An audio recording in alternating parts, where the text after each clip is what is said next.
Hai teman-teman, di sini saya akan menceritakan tentang legenda Pangeran Sambenyawa. Pangeran Sambenyawa adalah julukan yang diberikan oleh seorang pertapa kepada Raden Mas atau yang biasa kita sebut dengan Mangkunegara pertama. Lalu mengapa Raden Mas bisa mendapatkan gelar yang begitu dahsyat yang seolah-olah bisa menyambut dewa itu?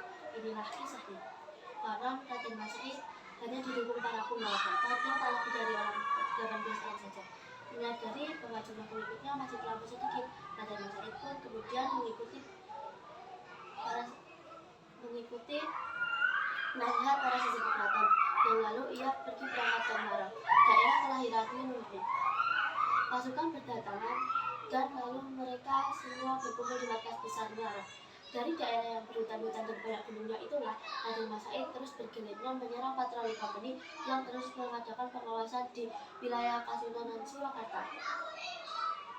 Perlawanannya selama 16 tahun.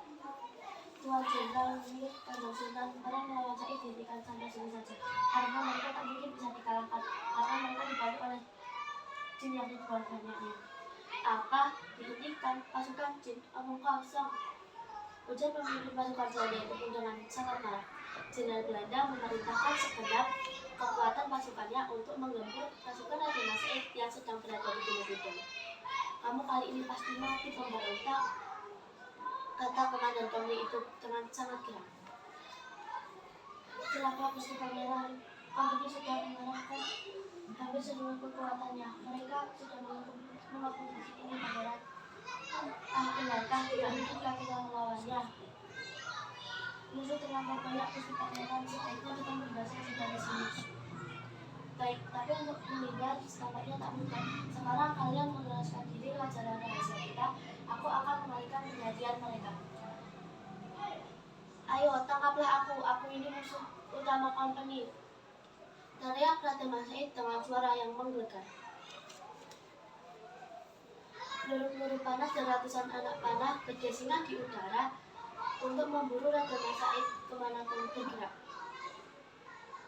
Sayang, ketika Raden Mas hendak menghindari senapan dan anak panah dan berniat untuk menjejakkan kaki di sebuah tebing itu pun runtuh dan suara gemuruh terkena tembakan meriam.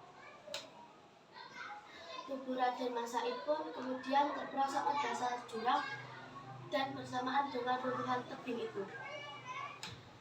Komandan Company itu pun segera memerintahkan pasukannya untuk menimbuni jurang tempat jatuhnya Raden Mas dengan batu-batu besar.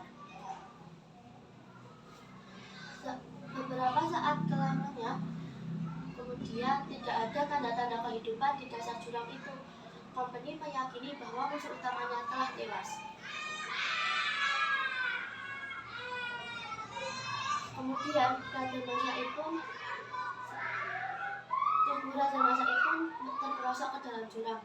Dan tiba-tiba ada seorang sosok putih yang menyambar tubuh Raden Mas dan lalu ia membawa tubuh Raden Mas ke dalam gua yang aman.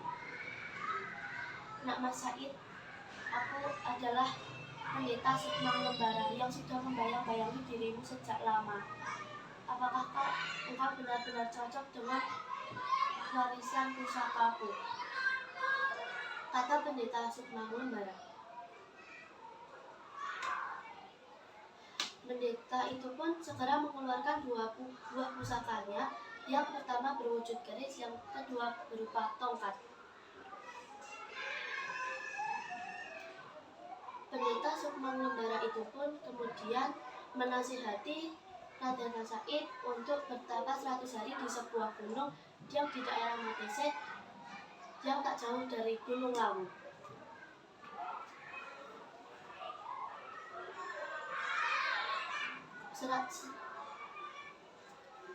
Sekian 100 hari genap, kemudian keajaiban pun terjadi. Tiba-tiba